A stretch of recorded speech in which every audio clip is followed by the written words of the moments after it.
From Toronto to Baltimore and more casting. We needed a young actor to play Michael, the grandson of Sam, and who was meant to represent 8-year-old Barry Levinson. We also needed kids to play cousins in the family. I held an open call at a movie theatre in Baltimore, and as you can imagine, hundreds of children turned up. I also went to summer camps to audition kids there. Although I was successful in finding cousins for the film, there was only one boy I thought was halfway decent to play Michael, and who Barry liked. The casting director, Ellen Chenoweth, was looking in New York and LA, but no one seemed to be right for the role. Since we were close to the start of filming, Barry was seriously considering the boy from Baltimore. I think I'd mentioned to the parents that he was in the running, but I didn't confirm he got the part yet. I knew Barry wasn't totally convinced he was Michael, and neither was I. Then, almost at the last minute, which is how it always is, Ellen sent in a few tapes of young boys, and she particularly liked Elijah Wood, who was 8 at the time. As soon as Barry and I saw Elijah, we knew he was Michael. He was great. So then I had the task of telling the parents of the Baltimore boy that he hadn't been chosen to play Michael. But I had told them that we'd like him to play one of the cousins, so he was going to be in the film. However, they were really upset, more so than their son. They were convinced that he had the role, even though I hadn't confirmed it. It's very interesting how parents of the young children I auditioned were more intent on their child getting a role in the film than the children were. Here's one of many examples. I was holding casting sessions for the young cousins in my office at the hotel where our production offices were, and was in the elevator going back to my office after lunch. A woman and her 6-year-old daughter, who was a pretty little thing with long brown hair and beautiful ringlets, were also in the elevator, or lift. The little girl was crying. "I don't want to go. I don't want to do it, Mom." The mother said, "You have to do it. It'll be good for you. Stop crying." Of course, she didn't know that I was the casting director the little girl was going to see. We got off on the same floor and I went ahead into my office. A few children were sitting on chairs in the hallway with their mothers, and my assistant gave me the list of the children's names and ages with Polaroid photos she'd taken of them. When each child came into my office, the mother was told to stay outside, so that I was free to talk to the child without parent interference. I casually chatted to each child about school, hobbies, asked if they'd done any acting before, and generally wanted to see how confident and outgoing each child was. Then the little girl from the elevator came in with her mother. My assistant had told her to stay behind, but she insisted on coming into the interview with her little girl. I think she was surprised to see me and a bit embarrassed. I told her that I would prefer to interview her daughter Rebecca alone or not at all, and she reluctantly left. Rebecca was very shy, and of course I knew right away that she was not happy to be in my office. I tried to gently draw her out and put her at ease, and she did relax a little bit. But it was very clear she wouldn't be chosen for the film. I asked her if she really wanted to be in the film, and she dropped her head and looked at the floor, then mumbled, "No." Often parents seem to be living vicariously through their children. Perhaps they're doing this because they didn't fulfill their ambitions or dreams when they were younger, so they push their children into achieving what they wanted in life. Unfortunately, this doesn't always work. We all come into this life as unique human beings with our own path to walk. Our parents are there to guide us and to encourage us as we develop our characters and grow into the individuals we were meant to be. With the casting almost complete, I suggested to Barry that it would be nice to include some of his relatives in the film. "Okay," he said. I was then delighted to cast Neil Kirk, Barry's second cousin, as a family member. Miles Perman, also a second cousin, or he might be a third cousin, as a gas station attendant, and Barry's Uncle Herb as a rabbi. Some of Barry's other relatives were extras, so it really was a family affair.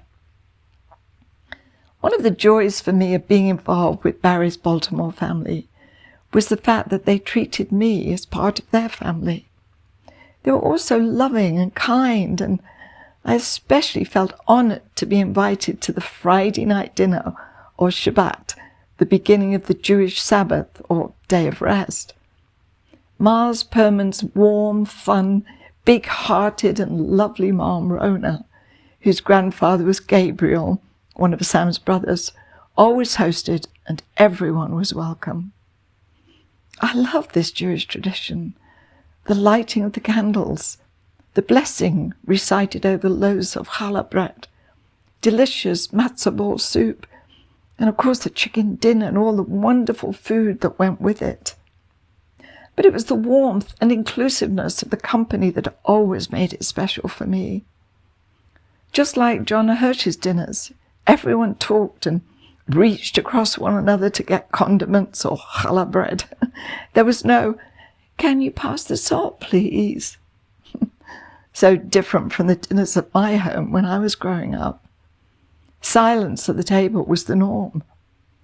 If I accidentally scraped my knife on my dinner plate while eating, my grandfather would give me a deathly stare. Once I got a backhand from my mother for talking at the table.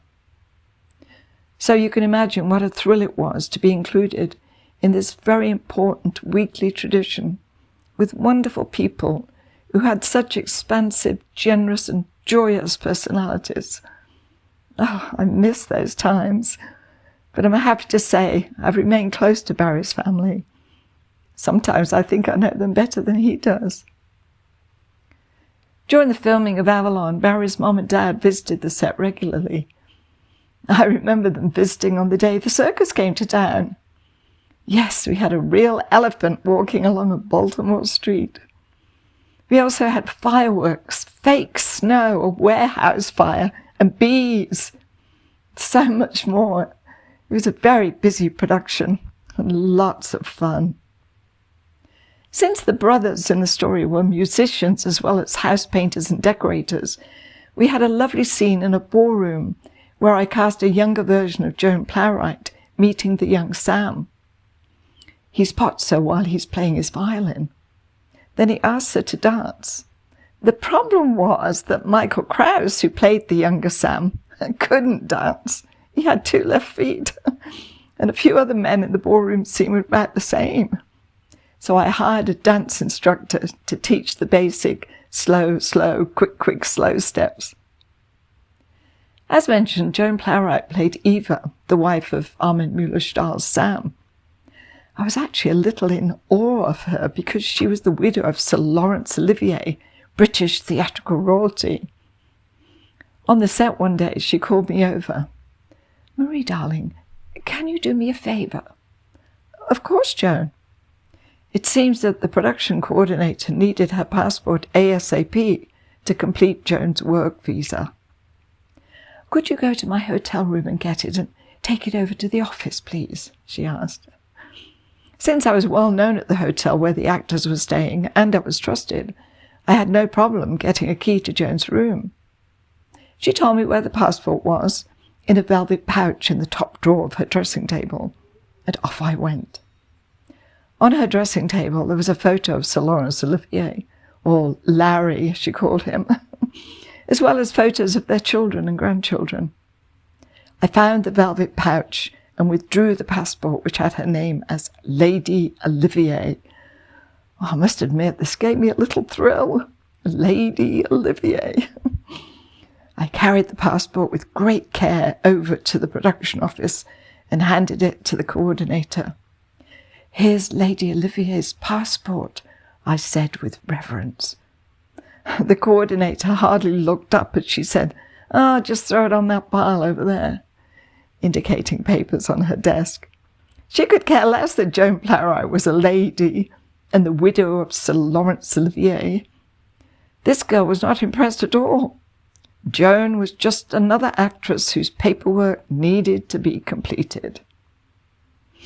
Now, Joan Plowright had become a lady when her husband, Laurence Olivier, had been knighted, made a Sir, so the title had nothing to do with her. Larry had earned his knighthood because of his service to the theatre, but a few years later, Joan Plowright did receive her own title as Dame, along with her friends Judi Dench and Maggie Smith. I realise that the annual Queen's Honours List is not everyone's cup of tea, and might seem a load of frivolous nonsense to some, but the fact is, it's a respected tradition, honouring people in all walks of life for their good work. And what's wrong with that?